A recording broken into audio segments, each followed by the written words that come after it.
নমস্কার বন্ধুরা, রূপার রন্ধনশালায় আপনাদের সকলকে অনেক অনেক স্বাগত জানিয়ে চলে এসেছি প্রতিদিনের মতো আবার একটা নতুন রেসিপি নিয়ে। আর আজকে আমি ফুটন্ত জলের মধ্যে মাছের ডিম দিয়ে দারুণ স্বাদের একটা রেসিপি বানাবো। আর রেসিপিটা বন্ধুরা এতটাই দারুণ টেস্টি হয় যে শুধু এটা দিয়েই কিন্তু ভাত খাওয়া হয়ে যাবে। তো আপনারা সঙ্গে থাকুন আর প্রথম থেকে শেষ পর্যন্ত পুরো রেসিপিটা দেখতে থাকুন। আশা করি আজকে রেসিপিটাও আপনাদের ভালো লাগবে। আর এখানে আমি 200 গ্রাম মাছের ডিম নিয়ে নিয়েছি। আপনারা যেমন করবেন সেইভাবে মাছের ডিমটা নেবেন। আর মাছের ডিমটা আমি আগে থেকেই ভালো করে ধুয়ে নিয়ে এসেছি।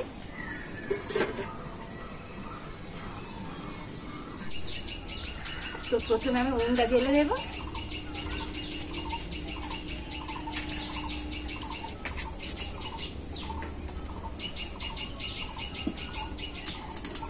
আর এবার আমি কড়াতে দিয়ে দেব জল।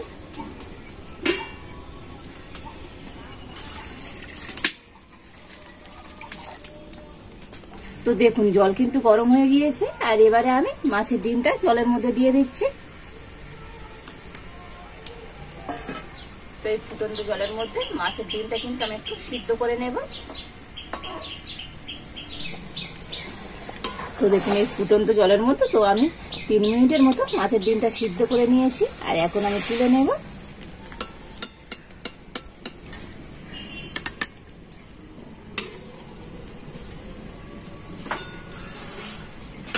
আর এই সিদ্ধ করে নিয়ে মাছের ডিমটা কিন্তু আমি একটু ঠান্ডা করে নিয়েছি। আর এখন আমি এর মধ্যে দিয়ে দেব একটা আলু। তো আলুটা আমি আগে থেকে সিদ্ধ করে নিয়ে চলে এসেছি। তো আলুটা হাত দিয়ে ভেঙে এইভাবে আমি দিয়ে দিচ্ছি।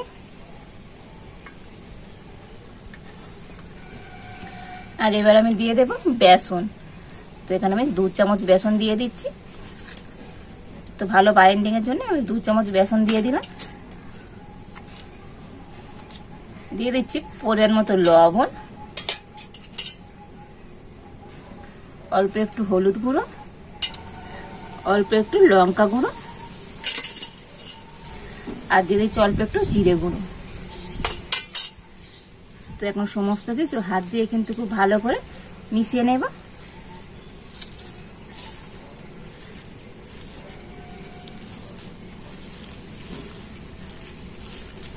তো আপনারা বাড়িতে তো মাছের ডিম অনেক রকম ভাবে রান্না করে খান। আর আমার মতো করে এইভাবে মাছের ডিম একবার রান্না করে দেখবেন বন্ধুরা, দারুণ হবে। আর এইভাবে রান্না করলে তো বাড়ির বাচ্চা থেকে বড় সবাই কিন্তু খুশি হয়ে যাবে। তো সমস্ত কিছু দিয়ে মাছের ডিমটা কিন্তু খুব ভালোভাবে আমি মেখে নিয়েছি। তো এবারে কড়াতে আমি দিয়ে দেবো সরষের তেল। তো আমি অল্প একটু তেল দিয়ে দিলাম। আর তেলটা আমি কড়ার চারদিকে লাগিয়ে দেবো। তো এখন কিন্তু খুব বেশি তেল দেওয়া যাবে না, যেহেতু মাছের ডিমটা আমি ভেজে নেব। আর খুব বেশি তেল দিলে তো মাছের ডিমগুলো একদম পোস্তের মতো ছড়িয়ে যাবে। আর এবার আমি এর থেকে অল্প অল্প করে নিয়ে বড়ার মতো করে দিয়ে দিচ্ছি।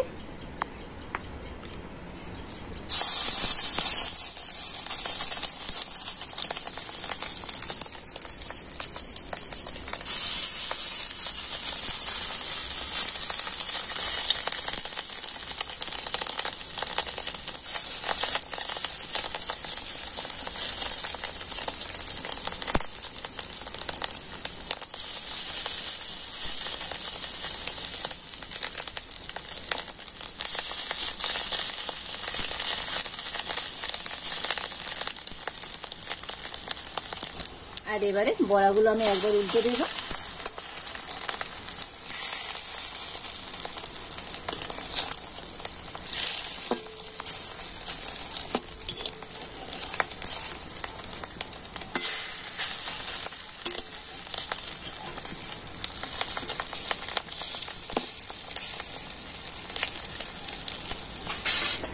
আর এখন আমি উল্টে পাল্টে বড়াগুলোকে খুব সুন্দর লাল লাল করে ভেজে নেব।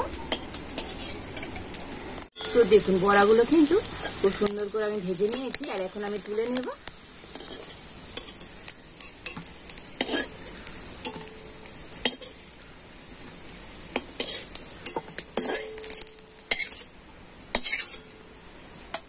আর বাকি বড়াগুলো আমি একইভাবে ভেজে নেব।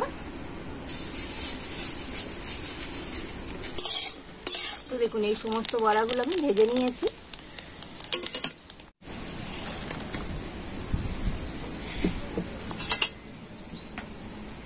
তো আবারও কড়াতে আমি দিয়ে দিচ্ছি সর্ষের তেল।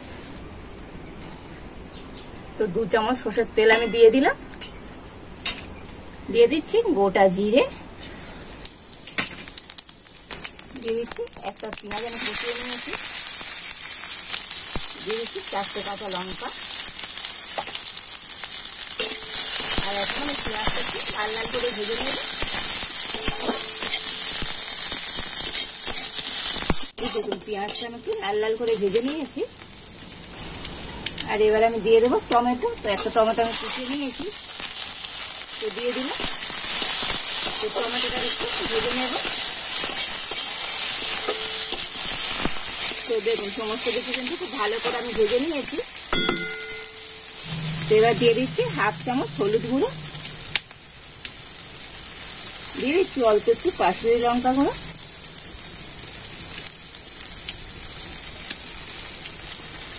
হাফ চামচ ধনে গুঁড়ো, 1/2 চামচ জিরে গুঁড়ো, দিয়ে দিচ্ছি 1 চামচ আদা রসুন বাটা, একটু জল দিয়ে দিচ্ছি।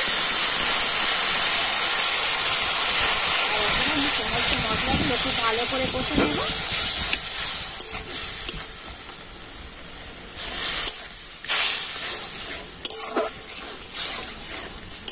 তো দেখুন সমস্ত মশলাগুলো খুব ভালো করে আমি কষে নিয়েছি, আর মশলা থেকে তেল ছাড়তে শুরু করে দিয়েছে। আর এবার আমি একটা সিদ্ধ করা আলু এইভাবে একটু ভেঙে দিয়ে দেব।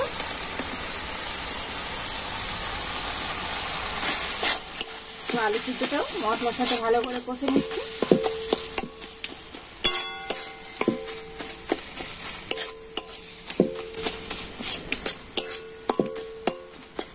তো সমস্ত কিছু খুব ভালো করে কষে নিয়েছি।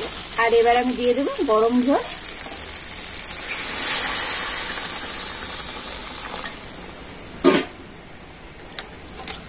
তো বন্ধুরা যে কোনো তরকারিতে একটু গরম জল দেবেন, দেখবেন তরকারির স্বাদ কিন্তু দ্বিগুণ বেড়ে যাবে।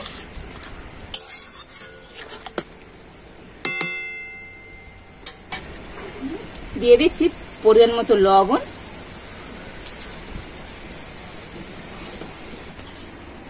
তো ঝোলটা কিন্তু খুব ভালো মতো ফুটে গিয়েছে। আর এবার আমি ভেজে রাখা মাছের ডিম দিয়ে দেব।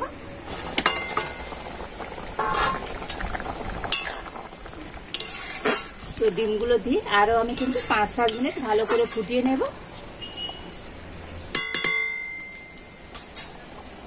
তো তরকারিটা আমি 5-7 মিনিট ভালো করে ফুটিয়ে নিয়েছি। আর সব শেষে আমি দিয়ে দেব একটু গরম মশলা গুঁড়ো। গরম মশলা গুঁড়ো দিয়ে নাড়াচাড়া করে কিন্তু নামিয়ে নেব। আজকের আমাদের মাছের ডিমের ফ্রাইটা কিন্তু একেবারে রেডি হয়ে গিয়েছে। আর এরকম একটু ঘন ঘন করে নিয়েছি, এতে করে খেতে ভালো লাগবে। তো এখন আমি নামিয়ে নেব। তো দেখুন আজকে কতটা সুন্দর হয়েছে মাছের ডিমের এই রেসিপিটা।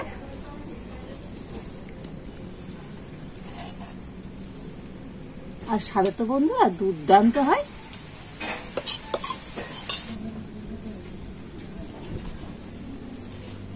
তো আপনারা বাড়িতে এইভাবে মাছের ডিম একবার রান্না করে দেখবেন। আর এইভাবে বাড়িতে রান্না করলে তো সেদিন কিন্তু বাড়ির প্রত্যেকে ভাত একটু বেশিই খাবে। আর এটা কিন্তু দারুণ টেস্টি হয়। আর বাড়িতে বানালে কেমন হয়েছে তো আমাকে কমেন্ট করে জানাবেন। আর আজকে যদি এই রেসিপিটা আপনাদের ভালো লাগে তো এটা লাইক করে দেবেন, আর সবার সাথে প্রচুর প্রচুর করে শেয়ার করবেন। তো আজ এই পর্যন্ত, আপনারা ভালো থাকুন, সুস্থ থাকুন। দেখা হচ্ছে নতুন কোনো একটা রেসিপি নিয়ে।